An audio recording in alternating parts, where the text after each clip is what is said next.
श्री परमात्मने नमः। श्रीमद्भागवत महापुराण सप्तम स्कंध अथ सप्तमोध्यायः। प्रहलाद जी द्वारा माता के गर्भ में प्राप्त हुए नारद जी के उपदेश का वर्णन।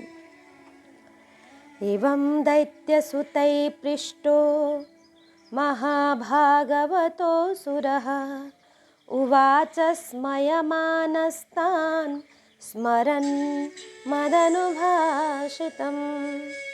नारद जी कहते हैं, युधिष्ठिर, जब दैत्य बालकों ने इस प्रकार प्रश्न किया, तब भगवान के परम प्रेमी भक्त प्रहलाद जी को मेरी बात का स्मरण हो आया। कुछ मुस्कुराते हुए उन्होंने उनसे कहा, पितरि प्रस्थितिस्माकं तपसे मंदराचलं युद्धोद्यमं परम चक्रुर विबुधः दानवान् प्रति। प्रहलाद जी ने कहा, जब हमारे पिताजी तपस्या करने के लिए मंदराचल पर गए थे, तब इंद्रादि देवताओं ने दानवों से युद्ध करने का बहुत बड़ा उद्योग किया। वे इस प्रकार कहने लगे कि जैसे चींटियां सांप को चाट जाती हैं, वैसे ही लोगों को सताने वाले पापी हिरण्यकश्यपु को उसका पाप ही खा गया। जब दैत्य सेनापति को देवताओं की भारी तैयारी का पता चला, तब उनका साहस जाता रहा। वे उनका सामना नहीं कर सके। मार खाकर स्त्री, पुत्र, मित्र, गुरुजन, महल, पशु और साज समाज की कुछ भी चिंता न करके वे अपने प्राण बचाने के लिए बड़ी जल्दी से सबके सब इधर उधर भाग गए। अपनी जीत चाहने वाले देवताओं ने राजमहल में लूट खचोट मचा दी। यहाँ तक कि इंद्र ने राज रानी मेरी माता कयाधु को भी बंदी बना लिया। मेरी माँ भय से घबराकर कुरीरी पक्षी की भांति रो रही थी और इंद्र उसे बलात् लिए जा रहे थे। दैववश देवर्षि नारद इधर आ निकले और उन्होंने मार्ग में मेरी माँ को देख लिया। उन्होंने कहा, देवराज, यह निरपराध है, इसे ले जाना उचित नहीं। महाभाग, इस सती साध्वी पर नारी का तिरस्कार मत करो, इसे छोड़ दो, तुरंत छोड़ दो। इंद्र ने कहा, इसके पेट में देवद्रोही हिरण्यकश्यपु का अत्यंत प्रभावशाली वीर्य है। प्रसव पर्यंत यह मेरे पास रहे। बालक हो जाने पर उसे मारकर मैं कयाधु को छोड़ दूंगा, मतलब माता को छोड़ दूंगा। नारद जी ने कहा, इसके गर्भ में भगवान का साक्षात परम प्रेमी भक्त और सेवक अत्यंत बली और निष्पाप महात्मा है। तुम में इसको मारने की शक्ति नहीं है। देवर्षि नारद की यह बात सुनकर उसका सम्मान करते हुए इंद्र ने मेरी माता को छोड़ दिया और फिर इसके गर्भ में भगवत भक्त है, इस भाव से उन्होंने मेरी माता की प्रदक्षिणा की तथा अपने लोक में चले गए। इसके बाद देवर्षि नारद मेरी माता को अपने आश्रम पर लिवा गए और उसे समझा बुझा कर कहा, बेटी, जब तक तुम्हारा पति तपस्या करके लौटे तब तक तुम यहीं रहो। जो आज्ञा कहकर वह निर्भयता से देवर्षि नारद के आश्रम पर ही रहने लगी और तब तक रहीं जब तक मेरे पिता घोर तपस्या से लौटकर नहीं आए। मेरी गर्भवती माता मुझ गर्भस्थ शिशु की मंगल कामना से और इच्छित समय पर, अर्थात मेरे पिता के लौटने के बाद संतान उत्पन्न करने की कामना से बड़े प्रेम तथा भक्ति के साथ नारद जी की सेवा शुश्रूषा करती रहीं।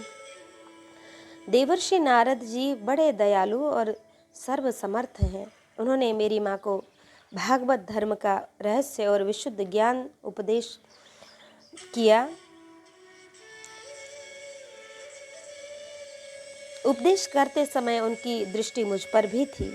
बहुत समय बीत जाने के कारण और स्त्री होने के कारण भी मेरी माता को तो अब उस ज्ञान की स्मृति नहीं रही, परंतु देवर्षि की विशेष कृपा होने के कारण मुझे उनकी विस्मृति नहीं हुई। मुझे उनका जो दिया हुआ ज्ञान है स्मृत है, मुझे याद है।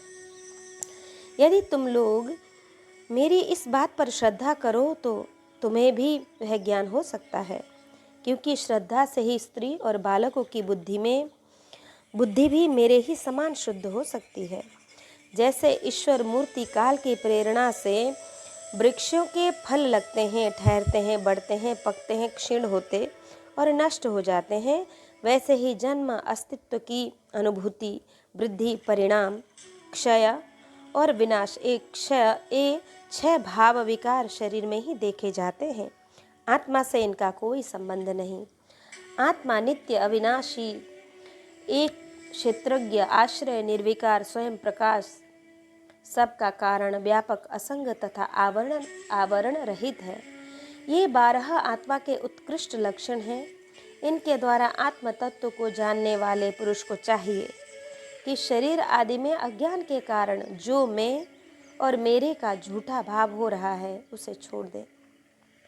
जिस प्रकार सुवर्ण की खानों में पत्थरों में मिले हुए सुवर्ण को उसके निकलने की विधि जानने वाला स्वर्णकार उन विधियों से उसे प्राप्त कर लेता है, वैसे ही अध्यात्म तत्व को जानने वाला पुरुष आत्म प्राप्ति के उपायों द्वारा अपने शरीर रूप क्षेत्र की ही ब्रह्म पद का साक्षात्कार कर लेता है।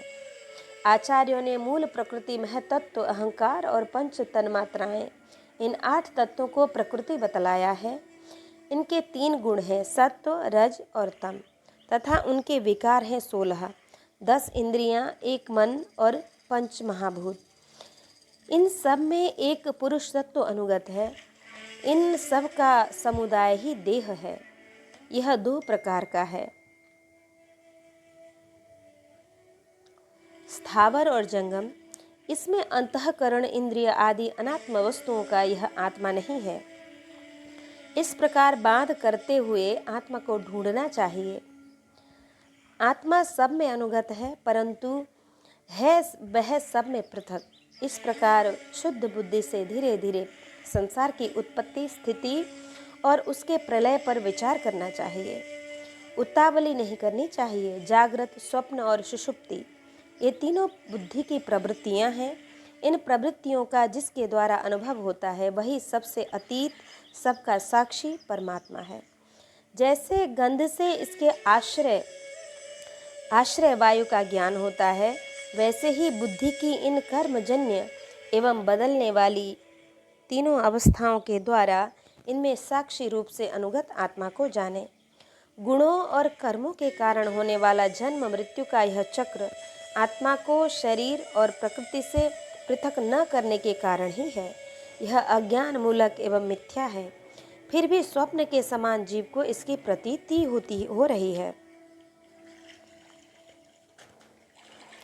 इसलिए तुम लोगों को सबसे पहले इन गुणों के अनुसार होने वाले कर्मों का बीज ही नष्ट कर देना चाहिए। इससे बुद्धि वृत्तियों का प्रवाह निवृत्त हो जाता है। इसी को दूसरे शब्दों में योग या परमात्मा से मिलन कहते हैं। यूँ तो इन त्रिगुणात्मक कर्मों की जड़ उखाड़ फेंकने के लिए अथवा बुद्धि प्रवृत्तियों का प्रवाह बंद करने के लिए, कर देने के लिए सहस्त्रों साधन हैं, परंतु जिस उपाय से और जैसे सर्वशक्तिमान भगवान में स्वाभाविक निष्काम प्रेम हो जाए वही उपाय सर्वश्रेष्ठ है। यह बात स्वयं भगवान ने कही है। गुरु की प्रेम पूर्वक सेवा, अपने को जो कुछ मिले वह सब प्रेम से भगवान को समर्पित कर देना, भगवत प्रेमी महात्माओं का सत्संग करना, भगवान की आराधना, उनकी कथा वार्ता में श्रद्धा, उनके गुण और लीलाओं का कीर्तन, उनके चरण कमलों का ध्यान और उनके मंदिर, मूर्ति आदि का दर्शन पूजन आदि साधनों से भगवान में स्वाभाविक प्रेम हो जाता है। सर्वशक्तिमान भगवान श्री हरि समस्त प्राणियों में विराजमान है। ऐसे भावना से यथाशक्ति सभी प्राणियों की इच्छा पूर्ण करे और हृदय से उनका सम्मान करे। काम, क्रोध, लोभ, मोह, मद और मत्सर,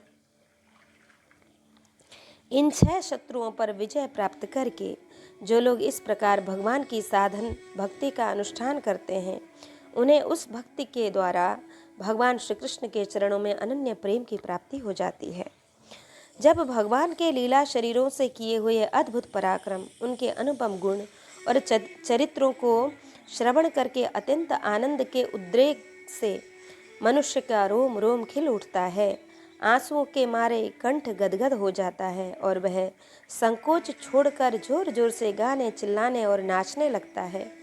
जिस समय वह ग्रहग्रस्त पागल की तरह कभी हंसता है, कभी करुण क्रंदन करने लगता है, कभी ध्यान करता है तो कभी भगवत भाव से लोगों की वंदना करने लगता है। जब वह भगवान में ही तन्मय हो जाता है, बार बार लंबी सांस खींचता है और संकोच छोड़कर हरे जगत पते नारायण कहकर पुकारने लगता है, तब भक्ति योग के महान प्रभाव से उसके सारे बंधन कट जाते हैं और भगवत भाव की ही भावना करते करते उसका हृदय ही भी तदाकार भगवन्मय हो जाता है।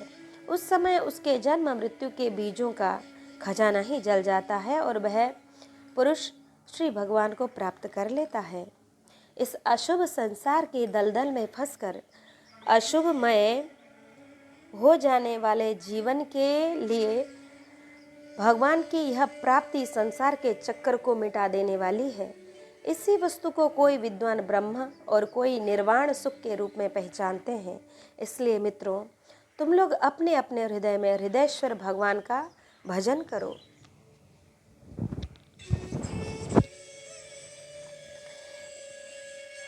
असुर कुमारों, अपने हृदय में ही आकाश के समान नित्य विराजमान भगवान का भजन करने में कौन सा विशेष परिश्रम है। वे समान रूप से समस्त प्राणियों के अत्यंत प्रेमी मित्र हैं और तो क्या अपने आत्मा ही है। उनको छोड़कर भोग सामग्री इकट्ठी करने के लिए भटकना, राम राम, कितनी मूर्खता की बात है। अरे भाई, धन, स्त्री, पशु, पुत्र, पुत्री, महल, पृथ्वी, हाथी, खजाना और भांति भांति की विभूतियाँ और तो क्या संसार का समस्त धन तथा भोग सामग्रियाँ इस क्षण भंगुर मनुष्य को क्या सुख दे सकते हैं। वे स्वयं ही क्षण भंगुर हैं। जैसे इस लोक की संपत्ति प्रत्यक्ष ही नाशवान है, वैसे ही यज्ञों से प्राप्त होने वाले स्वर्गादि भोग स्वर्ग के लोक भी नाशवान और अपेक्षित एक दूसरे से छोटे बड़े नीचे ऊंचे हैं। इसलिए वे भी निर्दोष नहीं हैं। निर्दोष हैं केवल परमात्मा। न किसी ने उनमें दोष देखा है और न सुना है। अतः परमात्मा की प्राप्ति के लिए अनन्य भक्ति से उन्हीं परमेश्वर का भजन करना चाहिए। इसके सिवा अपने को बड़ा विद्वान मानने वाला पुरुष इस लोक में जिस उद्देश्य से बार बार बहुत से कर्म करता है, उस उद्देश्य की प्राप्ति तो दूर रही, उल्टा उसे उसके विपरीत भी फल मिलता है और निसंदेह मिलता है। कर्म में प्रवृत्त होने के दो ही उद्देश्य होते हैं, सुख पाना और दुख से छूटना। परंतु जो पहले कामना न होने के कारण सुख में निमग्न रहता है, उसे ही अब कामना के कारण यहाँ सदा सर्वदा दुख ही भोगना पड़ता है। मनुष्य इस लोक में सकाम कर्मों के द्वारा जिस शरीर के लिए भोग प्राप्त करना चाहता है, वह शरीर ही पराया स्यार कुत्तों का भोजन और नाशवान है। कभी वह मिल जाता है तो कभी बिछुड़ जाता है। जब शरीर की यह दशा है, तब इससे अलग रहने वाले पुत्र, स्त्री, महल, धन, संपत्ति, राज्य, खजाने, हाथी, घोड़े, मंत्री, नौकर, चाकर, गुरुजन और दूसरे अपने कहलाने वालों की तो बात ही क्या है। ये तुच्छ विषय शरीर के साथ ही नष्ट हो जाते हैं। ये जान तो पड़ते हैं पुरुषार्थ के समान, परंतु है वास्तव में अनर्थ रूप ही। आत्मा स्वयं ही अनंत आनंद का महान समुद्र है। इसके लिए इन वस्तुओं की क्या आवश्यकता है। भाइयों, तनिक विचार तो करो। जो जीव गर्भाधान से लेकर मृत्यु पर्यंत सभी अवस्थाओं में अपने कर्मों के अधीन होकर क्लेश ही क्लेश भोगता है, उसका इस संसार में स्वार्थ ही क्या है। यह जीव सूक्ष्म शरीर को ही अपना आत्मा मानकर उसके द्वारा अनेकों प्रकार के कर्म करता है और कर्मों के कारण ही फिर शरीर ग्रहण करता है। इस प्रकार कर्म से शरीर और शरीर से कर्म की परंपरा चल पड़ती है और ऐसा होता है अविवेक के कारण। इसलिए निष्काम भाव से निष्क्रिय आत्मस्वरूप भगवान श्री हरि का भजन करना चाहिए। अर्थ, धर्म और काम सब उन्हीं के आश्रित हैं, बिना उनकी इच्छा के नहीं मिल सकते। भगवान श्री हरि समस्त प्राणियों के ईश्वर, आत्मा और परम प्रियतम है। वे अपने ही बनाए हुए पंचभूत और सूक्ष्म भूत आदि के द्वारा निर्मित शरीर में जीव के नाम से कहे जाते हैं। देवता, दैत्य, मनुष्य, यक्ष अथवा गंधर्व कोई भी क्यों न हो, जो भगवान के चरण कमलों का सेवन करता है, वह हमारे ही समान कल्याण का भाजन होता है। दैत्य बालकों, भगवान को प्रसन्न करने के लिए ब्राह्मण, देवता या ऋषि होना, सदाचार और विविध ज्ञानों से संपन्न होना तथा दान, तप, यज्ञ, शारीरिक और मानसिक शौच और बड़े बड़े व्रतों का अनुष्ठान पर्याप्त नहीं है। भगवान केवल निष्काम प्रेम भक्ति से ही प्रसन्न होते हैं और सब तो विडंबना मात्र है। इसलिए दानव बंधुओं, समस्त प्राणियों को अपने समान ही समझकर सर्वत्र विराजमान सर्वात्मा सर्वशक्तिमान भगवान की भक्ति करो। भगवान की भक्ति के प्रभाव से दैत्य, यक्ष, राक्षस, स्त्रियां, शूद्र, गोपालक, अहीर, पक्षी, मृग और बहुत से पापी जीव भी भगवत भाव को प्राप्त हो जाते हैं। इस संसार में या मनुष्य शरीर में जीव का सबसे बड़ा स्वार्थ अर्थात एकमात्र परमार्थ इतना ही है कि वह भगवान श्री कृष्ण की अनन्य भक्ति प्राप्त करे। उस भक्ति का स्वरूप है सर्वदा सर्वत्र सब वस्तुओं में भगवान का दर्शन। इति श्रीमद्भागवते महापुराणे पारमहंस्यां संहितायां सप्तमस्कन्धे प्रह्लादानुचरिते दैत्यपुत्रानुशासनं नाम सप्तमोऽध्यायः। अथाष्टमोऽध्यायः। नृसिंह भगवान का प्रादुर्भाव, हिरण्यकश्यपु का वध एवं ब्रह्मादि देवताओं द्वारा भगवान की स्तुति। श्री नारद जी कहते हैं, अथ दैत्यसुता सर्वे श्रुत्वा तदनुवर्णितं जगृहुर्निरवध्यत्वा नैव गुर्वनुशिक्षितं।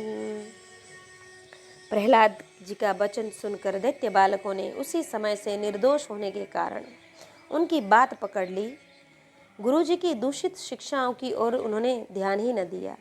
जब गुरुजी ने देखा कि उन सभी विद्यार्थियों की बुद्धि एकमात्र भगवान में स्थिर हो रही है, तब वे बहुत घबराए और तुरंत हिरण्यकश्यप के पास जाकर निवेदन किया,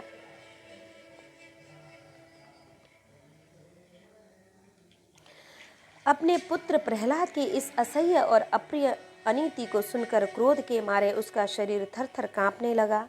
अंत में उसने यही निश्चय किया कि प्रहलाद को अब अपने ही हाथ मार डालना चाहिए।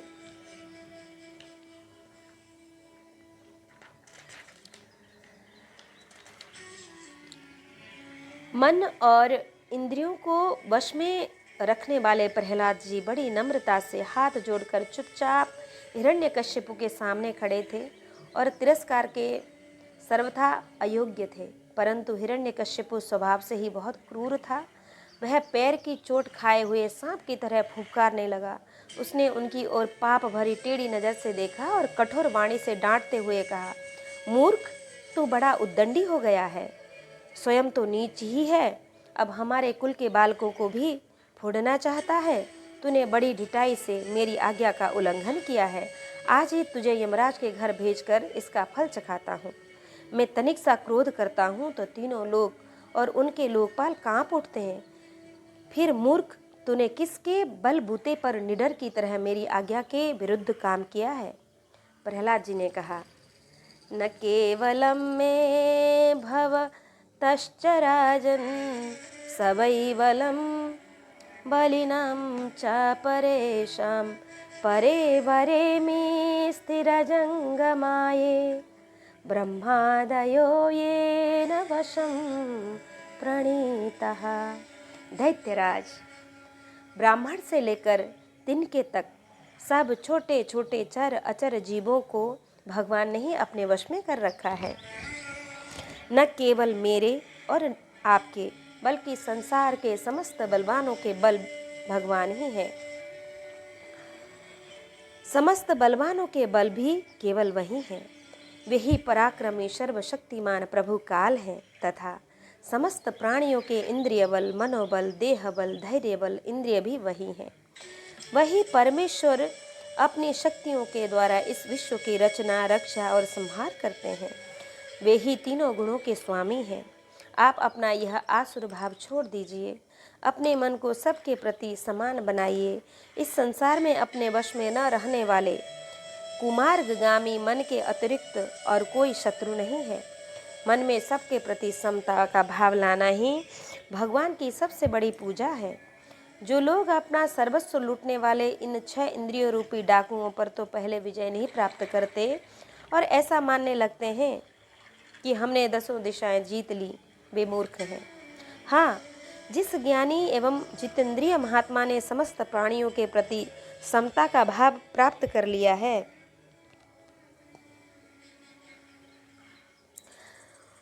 उसके अज्ञान से पैदा होने वाले काम, क्रोधादि शत्रु भी मर मिट जाते हैं। फिर बाहर के शत्रु तो रहे ही कैसे।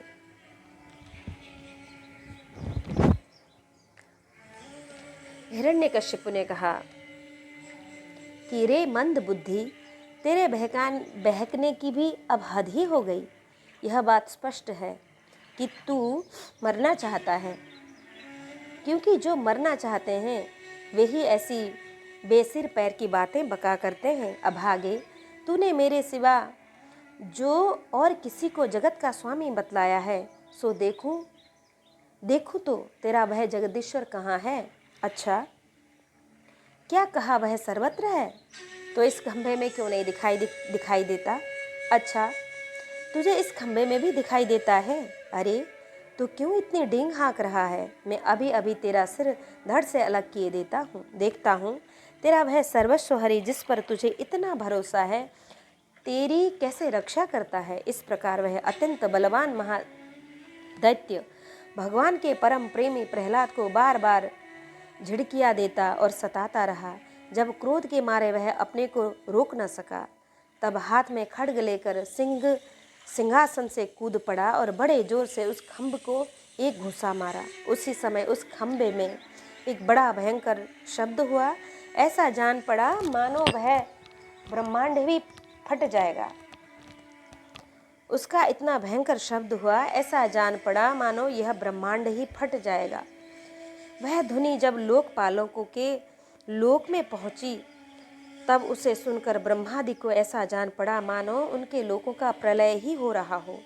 हिरण्यकश्यपु प्रहलाद को मार डालने के लिए बड़े जोर से झपटा था, परंतु दैत्य सेनापतियों को भी भय से कपा देने वाले उस अद्भुत और अपूर्व घोर शब्द को सुनकर वह घबरा गया।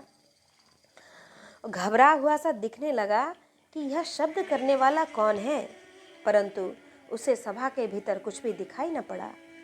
इसी समय अपने सेवक प्रहलाद और ब्रह्मा की वाणी सत्य करने और समस्त पदार्थों में अपनी व्यापकता दिखाने के लिए सभा के भीतर उसी खंभे में से बड़ा ही विचित्र रूप धारण करके भगवान प्रकट हुए। वह रूप न तो पूरा सिंह का ही था और न ही मनुष्य का था। जिस समय हिरण्यकश्यपु शब्द करने वाले को इधर उधर खोज रहा था, उसी समय खंबे के भीतर से निकलते हुए एक अद्भुत प्राणी को उसने देखा। वह सोचने लगा, अहो, यह न तो मनुष्य है और न पशु, फिर यह नृसिंह के रूप में कौन सा अलौकिक जीव है। जिस समय हिरण्यकश्यपु इस उधेड़ बुन में लगा हुआ था, उसी समय उसके बिल्कुल सामने ही नृसिंह भगवान खड़े हो गए। उनका वह रूप अत्यधिक भयावना डरावना था। तपाए हुए सोने के समान पीली पीली भयानक आंखें थी। जमाई लेने से गर्दन के बाल इधर उधर लहरा रहे थे। दाढ़ें बड़ी विकराल थी। तलवार की तरह लपलपाती हुई छुरे की धार के समान तीखी जीभ थी। टेढ़ी भुओं से उनका मुंह और भी दारुण हो रहा था। कान निश्चल एवं ऊपर की ओर उठे हुए थे। फूली हुई नासिका और खुला हुआ मुख पहाड़ की गुफा के समान अद्भुत जान पड़ता था। फटे हुए जबड़ों से उनकी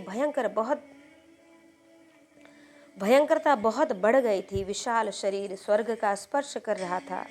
गर्दन कुछ नाटी और मोटी थी, छाती चौड़ी और कमर बहुत पतली थी। चंद्रमा की किरणों के समान सफ़ेद रोएं सारे शरीर पर चमक रहे थे। चारों ओर सैकड़ों भुजाएं फैली हुई थीं, जिनके बड़े बड़े नख आयुध का काम करते थे। उनके पास फटकने तक का साहस किसी को न होता था। चक्र आदि अपने निज आयुध तथा वज्र आदि अन्य श्रेष्ठ शस्त्रों के द्वारा उन्होंने सारे दैत्य दानवों को भगा दिया। हिरण्यकश्यप सोचने लगा, हो ना हो महामायावी विष्णु ने ही मुझे मार डालने के लिए यह ढंग रचा है, परंतु इसकी इन चालों से ही हो ही क्या सकता है। इस प्रकार कहता और सिंहनाद करता हुआ दैत्यराज हिरण्यकश्यप हाथ में गदा लेकर नृसिंह भगवान पर टूट पड़ा, परंतु जैसे पतंगा आग में गिरकर अदृश्य हो जाता है, वैसे ही वह दैत्य भगवान के तेज के भीतर जाकर लापता हो गया। समस्त शक्ति और तेज के आश्रय भगवान के संबंध में ऐसी घटना कोई आश्चर्यजनक नहीं है, क्योंकि सृष्टि के प्रारंभ में उन्होंने अपने तेज से प्रलय के निमित्त भूत तमोगुणी रूप और अंधकार को भी पी लिया था। तदंतर वह दैत्य बड़े क्रोध से लपका और अपनी गदा को बड़े जोर से घुमाकर उसने नृसिंह भगवान पर प्रहार किया। प्रहार करते समय ही जैसे गरुड़ सांप को पकड़ लेते हैं, वैसे ही भगवान ने गदा सहित उस दैत्य को पकड़ लिया। वे जब उसके साथ खिलवाड़ करने लगे, तब वह दैत्य उनके हाथ से वैसे ही निकल गया जैसे क्रीड़ा करते हुए गरुड़ के चंगुल से सांप छूट जाए।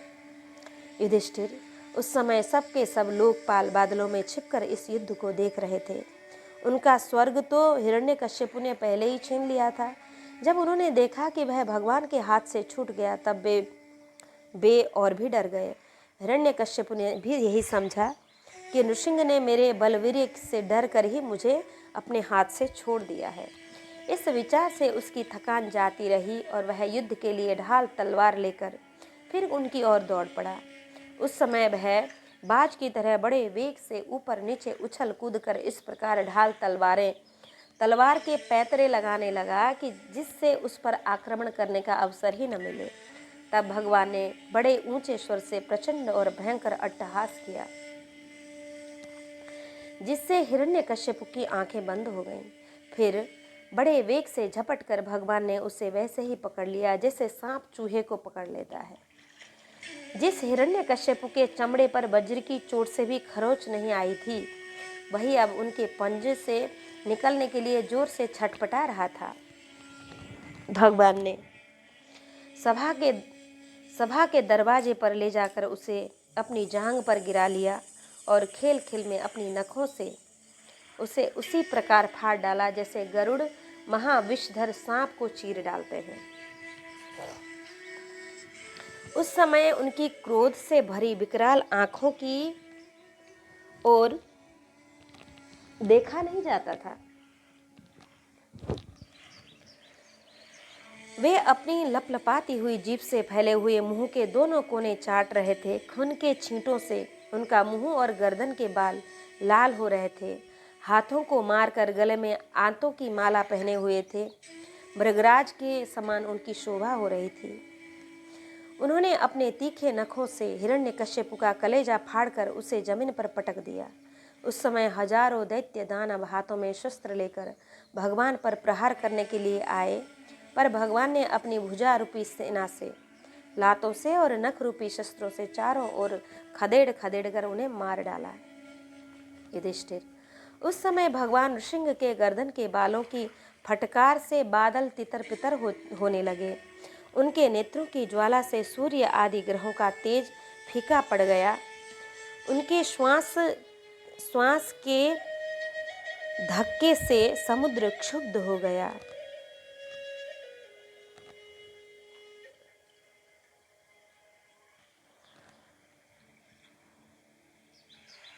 उनके गर्दन के बालों से टकराकर देवताओं के विमान अस्त व्यस्त हो गए। स्वर्ग डगमगा गया। उनके पैरों की धमक से भूकंप सा आ गया। वेग से पर्वत उड़ने लगे और उनके तेज की चकाचौंध से आकाश तथा दिशाओं का देखना बंद हो गया। इस समय नृसिंह भगवान का सामना करने वाला कोई दिखाई न पड़ता था। फिर भी उनका क्रोध अभी बढ़ता ही जा रहा था। वे हिरण्यकश्यप की सभा में ऊंचे सिंहासन पर जाकर विराजमान हो गए। उस समय उनके अत्यंत तेजपूर्ण और क्रोध भरे भयंकर चेहरे को देखकर किसी का भी साहस न हुआ कि उनके पास जाकर उनकी सेवा करे। युधिष्ठिर,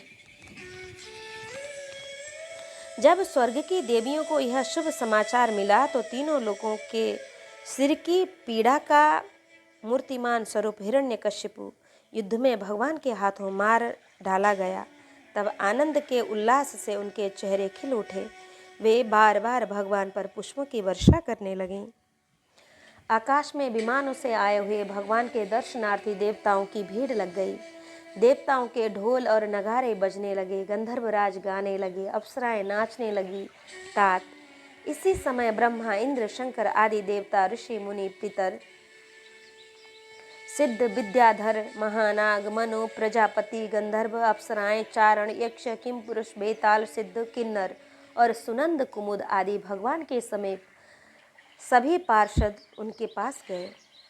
उन लोगों ने सिर पर अंजलि बांधकर सिंहासन पर विराजमान अत्यंत तेजस्वी भगवान नृसिंह भगवान की थोड़ी दूर से अलग अलग स्तुति की। ब्रह्मा जी ने कहा, प्रभु आप अनंत हैं, आपकी शक्ति का कोई पार नहीं पा सकता। आपका पराक्रम विचित्र और कर्म पवित्र है। यद्यपि गुणों के द्वारा आप लीलाओं से ही संपूर्ण विश्व की उत्पत्ति, पालन और प्रलय यथोचित ढंग से करते हैं, फिर भी आप उनसे कोई संबंध नहीं रखते, स्वयं निर्विकार रहते हैं। मैं आपको नमस्कार करता हूँ। रुद्र ने कहा, न तुस्म्यन्नन्ताय दुरंत शक्तये विचित्र वीर्याय पवित्र कर्मणो विश्वस्य सर्गस्थिति संयमान् गुणैः स्वलीलया संदधते व्ययात्मने। रुद्र ने कहा, आपके क्रोध करने का समय तो कल्प के अंत में होता है। यदि इस तुच्छ दैत्य को मारने के लिए ही आपने क्रोध किया है तो वह भी मारा जा चुका है। उसका पुत्र आपकी शरण में आया है। भक्त वत्सल प्रभु, आप अपने इस भक्त की रक्षा कीजिए। इंद्र ने कहा, कोपकालो युगान्तस्ते हतोऽयमसुरोल्पकः तत्सुतं पाह्युपसृतं भक्तं ते भक्तवत्सला। पुरुषोत्तम, आपने हमारी रक्षा की है। आपने हमारे जो यज्ञ भाग लौटाए हैं वे वास्तव में आप अंतर्यामी के ही हैं। दैत्यों के आतंक से संकुचित हमारे हृदय कमल को आपने प्रफुल्लित कर दिया। वह भी आपका ही निवास स्थान है। यह जो स्वर्गादि का राज्य हम लोगों को पुनः प्राप्त हुआ है, यह सब काल का ग्रास है। जो आपके सेवक हैं उनके लिए यह है ही क्या। स्वामिन, जिन्हें आपकी सेवा की चाह है वे मुक्ति का भी आदर नहीं करते, फिर अन्य भोगों की तो उन्हें आवश्यकता ही क्या है।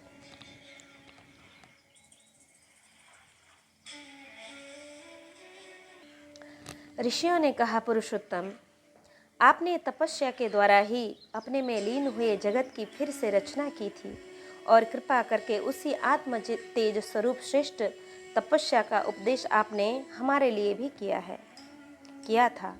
इस दैत्य ने उसी तपस्या का उच्छेद कर दिया था। शरणागत वत्सल, उस तपस्या की रक्षा के लिए अवतार ग्रहण करके आपने हमारे लिए फिर से उसी उपदेश का अनुमोदन किया है।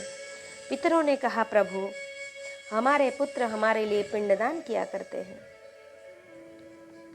यह उन्हें बलात् छीन कर खा जाया करता था।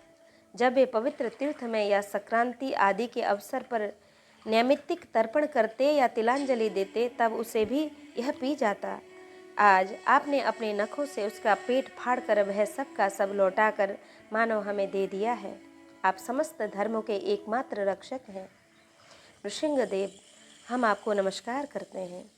सिद्धों ने कहा, नृसिंहदेव, इस दुष्ट ने अपने योग और तपस्या के बल से हमारी योग सिद्धि गति छीन ली थी।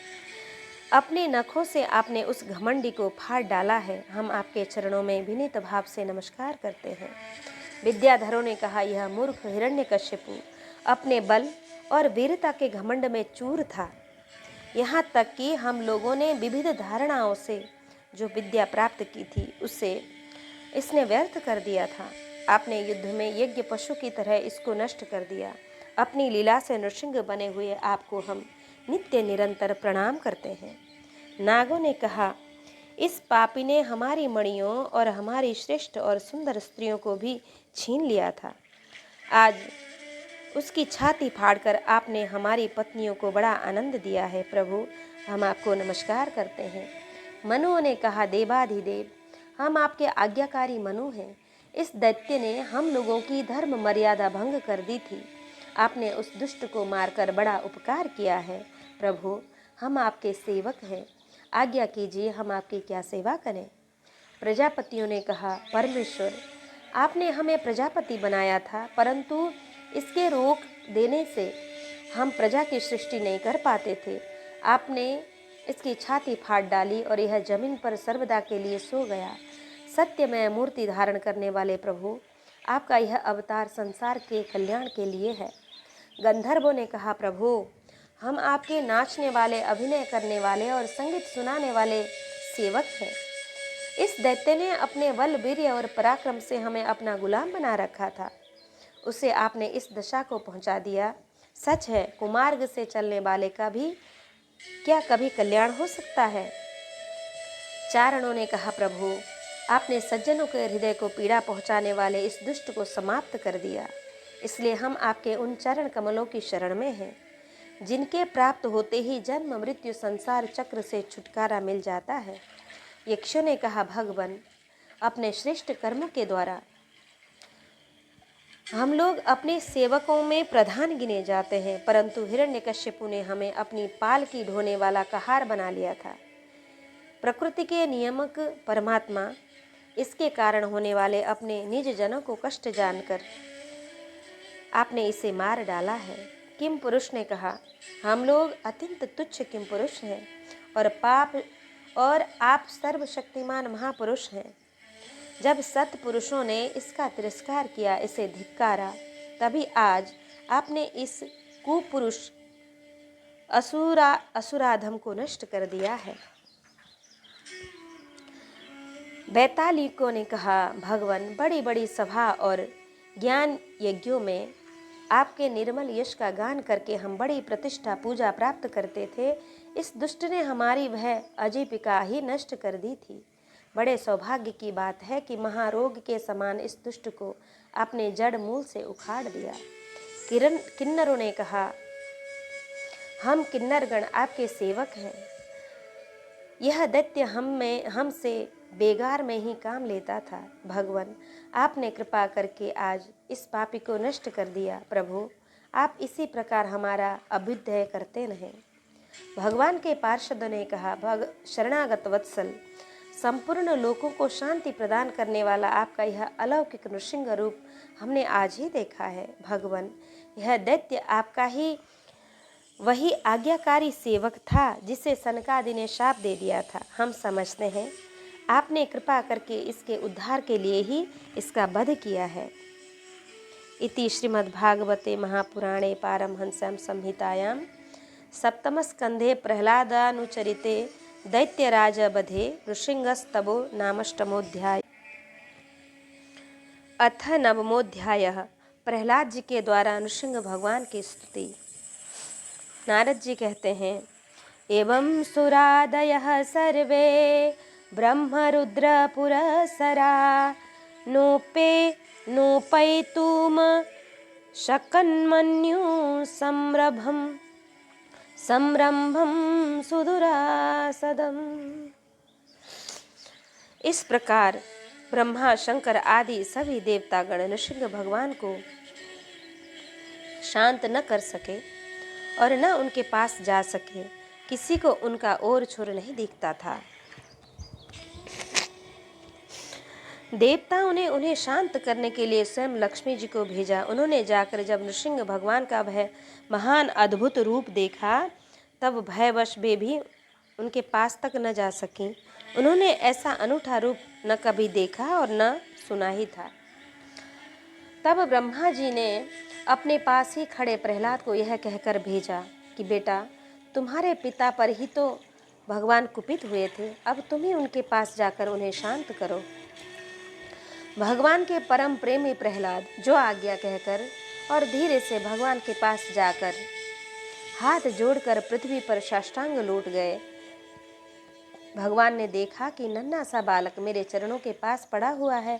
उनका हृदय दया से भर गया। उन्होंने प्रहलाद को उठाकर उनके सिर पर अपना वह कर कमल रख दिया जो काल सर्प से भयभीत पुरुषों को अभय दान करने वाला है। भगवान के कर कमलों का स्पर्श होते ही उनके बचे खुचे अशुभ संस्कार भी झड़ गए। तत्काल उन्हें परमात्मा तत्व का साक्षात्कार हो गया। उन्होंने बड़े प्रेम और आनंद में मग्न होकर भगवान के चरण कमलों को अपने हृदय में धारण किया। उस समय उनका सारा शरीर पुलकित हो गया। हृदय में प्रेम की धारा प्रवाहित होने लगी और नेत्रों से आनंदाश्रु झरने लगे। प्रहलाद जी भावपूर्ण हृदय और निर्निमेष नयनों से भगवान को देख रहे थे। भाव समाधि से स्वयं एकाग्र हुए मन के द्वारा उन्होंने भगवान के गुणों का चिंतन करते हुए प्रेम गदगद वाणी से स्तुति की। ब्रह्मादयः सुरगणा मुनयोऽथ सिद्धा सत्त्वैकतानमतयो वचसां प्रवाहै नाराधितं पुरुगुणैरधुनापि विष्णुः किं तुष्टुमर्हति समे हरिरुग्रजाते। ब्रह्मा आदि देवता, ऋषि मुनि और सिद्ध पुरुषों की बुद्धि निरंतर सत्य गुण में ही स्थित रहती है, फिर भी वे अपनी धारा प्रवाह स्तुति और अपने विविध गुणों से आपको अब तक भी संतुष्ट नहीं कर सके। फिर मैं तो घोर असुर जाति में उत्पन्न हुआ हूँ, क्या आप मुझसे संतुष्ट हो सकते हैं? मैं समझता हूँ कि धन, कुलीनता, रूप, तप, विद्या, ओज, तेज, प्रवाह, बल, पौरुष, बुद्धि और योग, ये सभी गुण परम पुरुष भगवान को संतुष्ट करने में समर्थ नहीं है, परंतु भक्ति से तो भगवान गजेंद्र पर भी संतुष्ट हो गए थे। मेरी समझ से इन 12 गुणों से युक्त ब्राह्मण भी यदि भगवान कमलनाभ के चरण कमलों से विमुख हो तो उससे वह चांडाल श्रेष्ठ है, जिसने अपने मन, वचन, कर्म, धन और प्राण भगवान के चरण कमलों में समर्पित कर रखे हैं। यदि वह चांडाल तो अपने कुल तक को पवित्र कर देता है और बड़प्पन का अभिमान रखने वाला वह ब्राह्मण अपने को भी पवित्र नहीं कर सकता। सर्वशक्तिमान प्रभु अपने स्वरूप के साक्षात्कार से ही परिपूर्ण है। उन्हें अपने लिए क्षुद्र पुरुषों से पूजा ग्रहण करने की आवश्यकता नहीं है। वे करुणावश भोले भक्तों के हित के लिए उनके द्वारा की हुई पूजा स्वीकार कर लेते हैं। जैसे अपने मुख का सौंदर्य दर्पण में दिखने वाले प्रतिबिंब को भी सुंदर बना देता है, वैसे ही भक्त भगवान के प्रति जो सम्मान प्रकट करता है वह उससे ही प्राप्त होता है। इसलिए सर्वथा अयोग्य और अनाधिकारी होने पर भी मैं बिना किसी शंका के अपनी बुद्धि के अनुसार सब प्रकार से भगवान की महिमा का वर्णन कर रहा हूँ। इस महिमा के गान का ही ऐसा प्रभाव है कि अविद्यावश संसार चक्र में पड़ा हुआ जीव तत्काल पवित्र हो जाता है। भगवान, आप सत्य गुण के आश्रय हैं। ये ब्रह्मा आदि सभी देवता आपके आज्ञाकारी भक्त हैं। ये हम दैत्यों की तरह अपने आपसे कभी द्वेष नहीं करते। प्रभु, आप बड़े बड़े सुंदर सुंदर अवतार ग्रहण करके इस जगत के कल्याण एवं अभ्युदय के लिए तथा उसे आत्मा आनंद की प्राप्ति कराने के लिए अनेकों प्रकार की लीलाएं करते हैं। जिस असुर को मारने के लिए आपने क्रोध किया था वह मारा जा चुका। अब आप अपना क्रोध शांत कीजिए। जैसे बिच्छू और सांप की मृत्यु से सज्जन भी सुखी ही होते हैं, वैसे ही इन दैत्यों के संहार से सभी लोगों को बड़ा सुख मिला है। अब सब आपके शांत स्वरूप के दर्शन की बाट जोह रहे हैं। नृसिंहदेव, भय से मुक्त होने के लिए भक्तजन आपके इस रूप का स्मरण करेंगे। परमात्मन, आपका मुख बड़ा भयावना है। आपकी जीभ लपलपा रही है, आंखें सूर्य के समान हैं, भौहें चढ़ी हुई हैं, बड़ी पैनी दाढ़ी है, आंतों की माला, खून से लथपथ गर्दन के बाल, बर्छी की तरह सीधे खड़े कान और दिग्गजों को भी भयभीत कर देने वाले सिंहनाद एवं शत्रुओं को फाड़ डालने वाले आपकी इन नखों को देखकर मैं तनिक भी भयभीत नहीं हूँ। दीनबंधु, मैं भयभीत हूँ तो केवल इस असह्य और उग्र संसार चक्र में पीसने से। मैं अपने कर्म पाश से बंधकर इन भयंकर जंतुओं के बीच में डाल दिया गया हूँ। मेरे स्वामी, आप प्रसन्न होकर मुझे कब अपने उन चरण कमलों में बुलाएंगे जो समस्त जीवों की एकमात्र शरण और मोक्ष स्वरूप है। अनंत, मैं जिन जिन योनियों में गया उन सभी योनियों में प्रिय के वियोग और अप्रिय के संयोग से होने वाले शोक की आग में झुलसता रहा। उन दुखों को मिटाने की जो दवा है वह दुख रूप ही है। मैं न जाने कब से अपने से अतिरिक्त वस्तुओं को आत्मा समझकर इधर उधर भटक रहा हूँ। अब आप ऐसा साधन बतलाइए जिससे कि आपकी सेवा भक्ति प्राप्त कर सकूं। प्रभु, आप हमारे प्रिय हैं, अहेतुक हितैषी सुहृद हैं। आप ही वास्तव में सबके परमाराध्य हैं। मैं ब्रह्मा जी के द्वारा गाई हुई आपकी लीला कथाओं का गान करता हुआ बड़ी सुगमता से रागादि प्रकृति गुणों से मुक्त होकर इस संसार की कठिनाइयों को पार कर जाऊंगा, क्योंकि आपके चरण युगल में रहने वाले भक्त परमहंस महात्माओं का संग तो मुझे मिलता ही रहेगा। भगवान नृसिंह, इस लोक में दुखी जीवों का दुख मिटाने के लिए जो उपाय माना जाता है वह आपके उपेक्षा करने पर एक क्षण के लिए ही होता है। यहाँ तक कि माँ बाप बालक की रक्षा नहीं कर सकते, औषधि रोग नहीं मिटा सकती और समुद्र में डूबते हुए को नौका नहीं बचा सकती। सत्वादि गुणों के कारण भिन्न भिन्न स्वभाव वाले जितने भी ब्रह्मादि श्रेष्ठ और कालादि कनिष्ठ करता हैं, उनको प्रेरित करने वाले आप ही हैं। आपकी प्रेरणा से जिस आधार में स्थित होकर, जिस निमित्त से, जिन मिट्टी आदि उपकरणों से, जिस समय जिन साधकों के द्वारा, जिस अदृष्ट आदि की सहायता से, जिस प्रयोजन से के उद्देश्य से, जिस विधि से जो कुछ उत्पन्न करते हैं या रूपांतरित करते हैं, वे सब और वह सब आपका ही स्वरूप है। पुरुष की अनुमति से काल के द्वारा गुणों में क्षोभ होने पर माया मन प्रधान लिंग शरीर का निर्माण करती है। यह लिंग शरीर बलात् कर्ममय एवं अनेक नाम रूपों में आसक्त छंदोमय है। यही अविद्या के द्वारा कल्पित मन, 10 इंद्रिय और 5 तन्मात्रा, इन 16 विकार रूप अरों से युक्त संसार चक्र है। जन्म रहित प्रभु, आपसे भिन्न रहकर ऐसा कौन पुरुष है जो इस मनरूप संसार को पार कर जाए। सर्वशक्तिमान प्रभु, माया इस 16 अरों वाले संसार चक्र में डालकर एक के समान मुझे पेल रही है।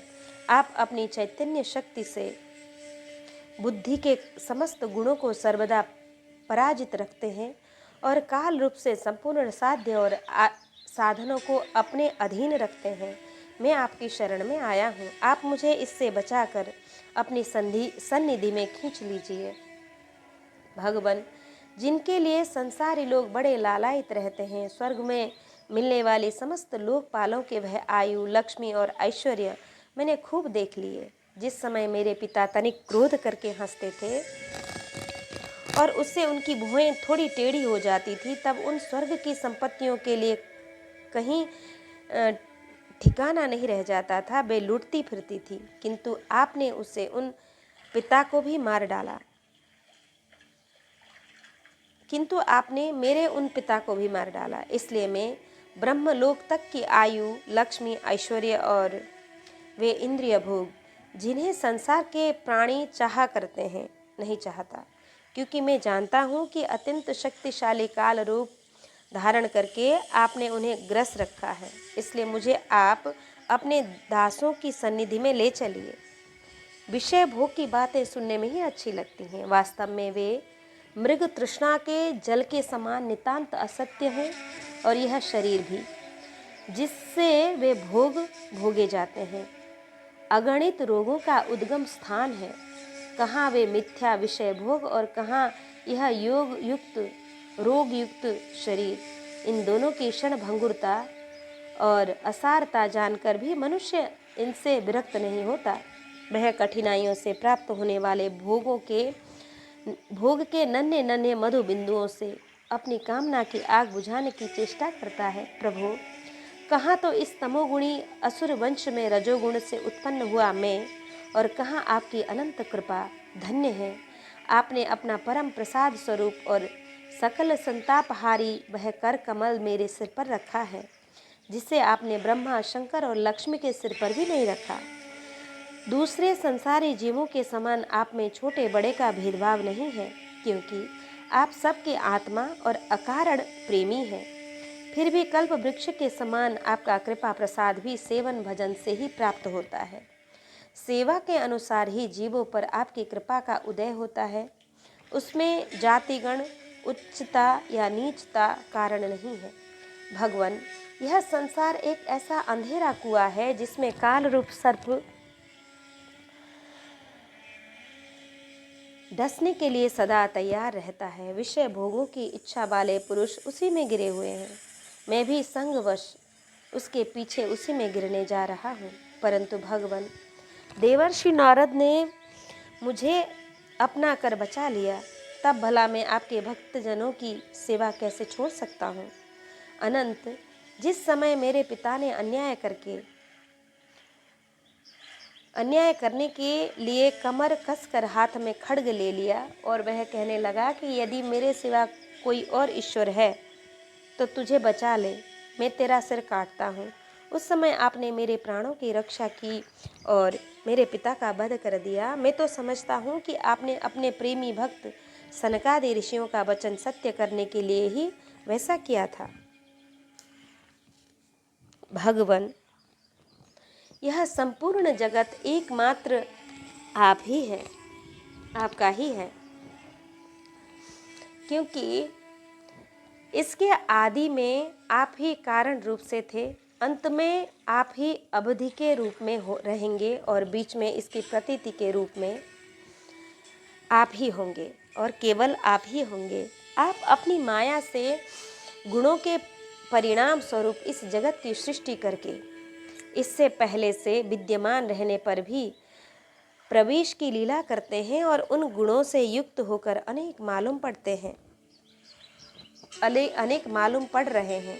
भगवान, यह जो कुछ कार्य कारण के रूप में प्रतीत हो रहा है वह सब आप ही है और इससे भिन्न भी आप ही हैं। अपने पराये का भेदभाव तो अर्थहीन शब्दों की माया है, क्योंकि जिसका जन्म, स्थिति, लय और प्रकाश होता है वह उसका स्वरूप ही होता है। जैसे बीज और वृक्ष कारण और कार्य की दृष्टि से भिन्न भिन्न है, तो भी गंध तन्मात्रा की दृष्टि से दोनों एक ही हैं। भगवान, आप इस संपूर्ण विश्व को स्वयं ही अपने में समेट कर आत्म सुख का अनुभव करते हुए निष्क्रिय होकर प्रलयकालीन जल में शयन करते हैं। उस समय अपने स्वयं सिद्ध योग के द्वारा बाह्य दृष्टि को बंद कर आप अपने स्वरूप के प्रकाश में निद्रा को विलीन कर लेते हैं और तुरीय ब्रह्म पद में स्थित रहते हैं। उस समय आप न तो तमोगुण से ही युक्त होते हैं और न तो विषयों को ही स्वीकार करते हैं। आप अपनी कला शक्ति से प्रकृति के गुणों को प्रेरित करते हैं, इसलिए यह ब्रह्मांड आपका ही शरीर है। पहले यह आप में ही लीन था।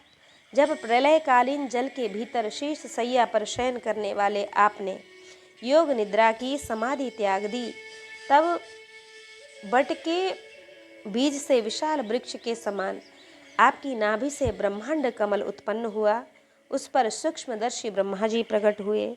जब उन्हें कमल के सिवा और कुछ भी न दिखाई पड़ा, तब अपने में ही बीज रूप से व्यक्त आपको वे भी न जान सके और आपको अपने से बाहर समझकर जल के भीतर घुसकर 100 वर्ष तक ढूंढते रहे, परंतु वहाँ उन्हें कुछ भी नहीं मिला। यह ठीक ही है, क्योंकि अंकुर उग आने पर उसमें व्याप्त बीज को कोई बाहर अलग कैसे देख सकता है। ब्रह्मा को बड़ा आश्चर्य हुआ। वे हार कर कमल पर बैठ गए। बहुत समय बीतने पर तीव्र तपस्या के करने से जब उनका हृदय शुद्ध हो गया, तब उन्हें भूत, इंद्रिय और अंतःकरण रूप अपने शरीर में ही ओतप्रोत रूप से स्थित आपके सूक्ष्म रूप का साक्षात्कार हुआ। ठीक वैसे ही जैसे पृथ्वी में व्याप्त उसकी अति सूक्ष्म तन्मात्रा गंध का होता है। विराट पुरुष सहस्त्रों मुख, चरण, सिर, हाथ, जंगा, नासिका, मुख, कान, नेत्र, आभूषण, आयुधों से संपन्न था। 14 लोक उनके विभिन्न अंगों के रूप में शोभायमान थे। वह भगवान की एक लीलामयी मूर्ति थी। उसे देखकर ब्रह्मा जी को बड़ा आनंद हुआ। रजोगुण और तमोगुण रूप मधु और कैटभ नाम के 2 बड़े बलवान दैत्य थे। जब वे वेदों को चुरा कर ले गए, तब आपने हयग्रीव अवतार ग्रहण किया और उन दोनों को मारकर सत्वगुण रूप श्रुतियां ब्रह्मा जी को लौटा दी। वह सत्वगुण ही आपका अत्यंत प्रिय शरीर है। महात्मा लोग इस प्रकार वर्णन करते हैं, पुरुषोत्तम, इस प्रकार आप मनुष्य, पशु, पक्षी, ऋषि, देवता और मत्स्य आदि अवतार लेकर लोकों का पालन तथा विश्व के द्रोहियों का संहार करते हैं। इन अवतारों के द्वारा आप प्रत्येक युग में उसके धर्मों की रक्षा करते हैं। कलयुग में आप छिपकर गुप्त रूप से ही रहते हैं, इसलिए आपका एकमात्र नाम त्रियुग भी है। एक और नाम त्रियुग भी है, वैकुंठनाथ। मेरे मन की बड़ी दुर्दशा है। वह पाप वासनाओं से कलुषित है ही, स्वयं भी अत्यंत दुष्ट है। वह प्रायः ही कामनाओं के कारण आतुर रहता है और हर्ष, शोक, भय एवं लोक परलोक, धन, पत्नी, पुत्र आदि की चिंताओं से व्याकुल रहता है। इससे आपकी लीला कथाओं में तो रस ही नहीं मिलता। इसके मारे मैं दीन हो रहा हूँ। ऐसे मन से मैं आपके स्वरूप का चिंतन कैसे करूं? अच्युत, यह कभी न अघाने वाली जीव मुझे स्वादिष्ट रसों की ओर खींचती रहती है। जनेन्द्रिय सुंदर स्त्री की ओर, त्वचा सुकोमल स्पर्श की ओर, पेट भोजन की ओर, कान मधुर संगीत की ओर, नासिका भीनी भीनी सुगंध की ओर, और ये चपल नेत्र सौंदर्य की ओर मुझे खींचते रहते हैं। इनके सिवा कर्मेंद्रिय भी अपने अपने विषयों की ओर ले जाने को जोर लगाती रहती हैं। मेरी तो यह दशा हो रही है जैसे किसी पुरुष की बहुत सी पत्नियां उसे अपने अपने शयन गृह में ले जाने के लिए चारों ओर से घसीट रही हों। इस प्रकार यह जीव अपने कर्मों के बंधन में पड़कर इस संसार रूप वैतरणी नदी में गिरा हुआ है। जन्म से मृत्यु पर मृत्यु से जन्म, और दोनों के द्वारा कर्म भोग करते करते यह भयभीत हो गया है। यह अपना है, यह पराया है। इस प्रकार के भेदभाव से युक्त होकर किसी से मित्रता करता है तो किसी से शत्रुता। आप इस मूढ़ जीव जाति की यह दुर्दशा देखकर करुणा से द्रवित हो जाइए। इस भव नदी से सर्वदा पार रहने वाले भगवन, इन प्राणियों को भी अब पार लगा दीजिए। जगत गुरु, आप इस सृष्टि की उत्पत्ति, स्थिति तथा पालन करने वाले हैं। ऐसी अवस्था में इन जीवों को इस भव नदी के पार उतार देने में आपको क्या प्रयास है? दीन जनों के परम हितैषी प्रभु, भूले भटके मूढ़ ही महान पुरुषों के विशेष अनुग्रह पात्र होते हैं। हमें उनकी कोई आवश्यकता नहीं है, क्योंकि हम आपके प्रियजनों की सेवा में लगे रहते हैं। इसलिए पार जाने की हमें कभी चिंता ही नहीं होती। परमात्मन, इस भव बैतरणी से पार उतरना दूसरे लोगों के लिए अवश्य कठिन है, परंतु मुझे तो इससे तनिक भी भय नहीं है, क्योंकि मेरा चित्त इस बैतरणी में नहीं, आपकी उन लीलाओं के गान में मग्न रहता है जो स्वर्गीय अमृत को भी तिरस्कार करने वाली है, परमामृत स्वरूप है। मैं उन मूढ़ प्राणियों के लिए शोक कर रहा हूँ जो आपके गुणगान से विमुख रहकर इंद्रियों के विषयों का मायामय झूठा सुख प्राप्त करने के लिए अपने सिर पर सारे संसार का भार ढोते रहते हैं। मेरे स्वामी, बड़े बड़े ऋषि मुनि तो प्रायः अपनी मुक्ति के लिए निर्जन वन में जाकर मौन व्रत धारण कर लेते हैं। वे दूसरों की भलाई के लिए कोई विशेष प्रयत्न नहीं करते, परंतु मेरी दशा तो दूसरी ही हो रही है। मैं इन भूले हुए असहाय गरीबों को छोड़कर अकेला ही मुक्त होना नहीं चाहता, और इन भटके हुए प्राणियों के लिए आपके सिवा और कोई सहारा भी नहीं दिखाई पड़ता। घर में फंसे हुए लोगों को जो मैथुन आदि का सुख मिलता है वह अत्यंत तुच्छ एवं दुख रूप ही है। जैसे कोई दोनों हाथों में खुजला रहा हो तो उस खुजली में पहले उसे कुछ थोड़ा सा सुख मालूम पड़ता है, परंतु पीछे से दुख ही दुख होता है। किंतु ये भूले हुए अज्ञानी मनुष्य बहुत दुख भोगने पर भी इस विषयों से अघाते नहीं। इसके विपरीत धीर पुरुष जैसे खुजलाहट को सह लेते हैं, जैसे कामादि वेगों को सह लेते हैं, सहने से ही उनका नाश होता है। पुरुषोत्तम, मोक्ष के 10 साधन प्रसिद्ध हैं। मौन, ब्रह्मचर्य, शास्त्र श्रवण, तपस्या, स्वाध्याय, स्वधर्म पालन, मुक्तियों से शास्त्रों की व्याख्या, एकांत सेवन, जप और समाधि। परंतु जिनकी इंद्रियां वश में नहीं हैं, उनके लिए ये सब जीविका के साधन व्यापार मात्र रह जाते हैं, और दंभियों के लिए तो जब तक उनकी पोल खुलती नहीं तभी तक ये जीवन निर्वाह के साधन रहते हैं, और भंडाफोड़ हो जाने पर वह भी नहीं। वेदों ने बीज और अंकुर के समान आपके 2 रूप बताए हैं, कार्य और कारण। वास्तव में आप प्रकृति रूप से रहित हैं, परंतु इन कार्य और कारण रूपों को छोड़कर आपके ज्ञान का कोई और साधन नहीं है। काष्ठ मंथन के द्वारा जिस प्रकार अग्नि प्रकट की जाती है, उसी प्रकार योगी जन भक्ति योग की साधना से आपको कार्य और कारण दोनों में ही ढूंढ निकालते हैं, क्योंकि वास्तव में ये दोनों आपसे पृथक नहीं हैं, आपके स्वरूप ही हैं। हे अनंत प्रभु, वायु, अग्नि, पृथ्वी, आकाश, जल, तन्मात्राएं, प्राण, इंद्रिय, मन, चित्त, अहंकार, संपूर्ण जगत एवं संपूर्ण सगुण और निर्गुण सब कुछ केवल आप ही हैं। और तो क्या, मन और वाणी के द्वारा जो कुछ निरूपण किया गया है वह सब आपसे पृथक नहीं है।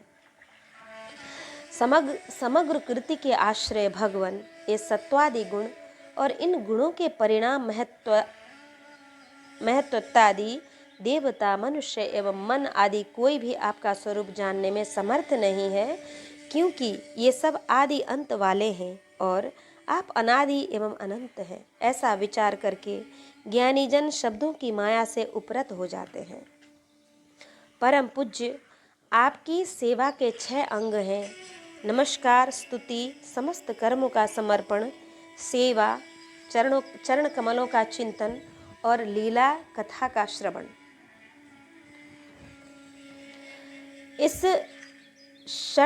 षडंग सेवा के बिना आपके चरण कमलों की भक्ति कैसे प्राप्त हो सकती है, और भक्ति के बिना आपकी प्राप्ति कैसे होगी? प्रभु, आप तो अपने परम प्रिय भक्तजनों के परमहंसों के ही सर्वस्व हैं। नारद जी कहते हैं, इस प्रकार भक्त प्रहलाद ने बड़े प्रेम से प्रकृति और प्राकृत गुणों से रहित भगवान के स्वरूपभूत गुणों का वर्णन किया। इसके बाद भगवान के चरणों में सिर झुकाकर चुप हो गए।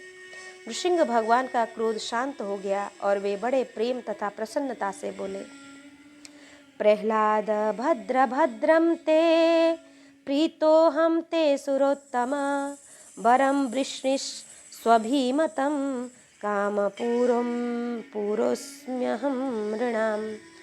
परम कल्याण स्वरूप प्रहलाद, तुम्हारा कल्याण हो। दैत्य श्रेष्ठ, मैं तुम पर अत्यंत प्रसन्न हूँ। तुम्हारी जो अभिलाषा हो मुझसे मांग लो। मैं जीवों की इच्छा को पूर्ण करने वाला हूँ। आयुष्मान, जो मुझे प्रसन्न नहीं कर लेता उसे मेरा दर्शन नहीं मिलता, और उसे मेरा दर्शन मिलना बहुत कठिन भी है। परंतु जब मेरे दर्शन हो जाते हैं तब फिर प्राणी के हृदय में किसी प्रकार की जलन नहीं रह जाती।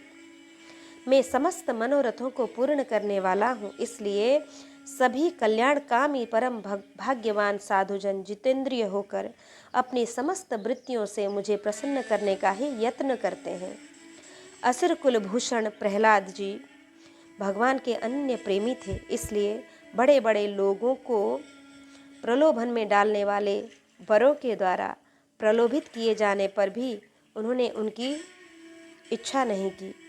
इति श्रीमद्भागवते महापुराणे पारमहंस्यां संहितायां सप्तमस्कन्धे प्रहलादचरिते भक्तवत्सल भगवत् स्वतो नाम नवमोऽध्यायः। कृष्णाय वासुदेवाय हरये परमात्मने प्रणतक्लेशनाशाय गोविन्दाय नमः।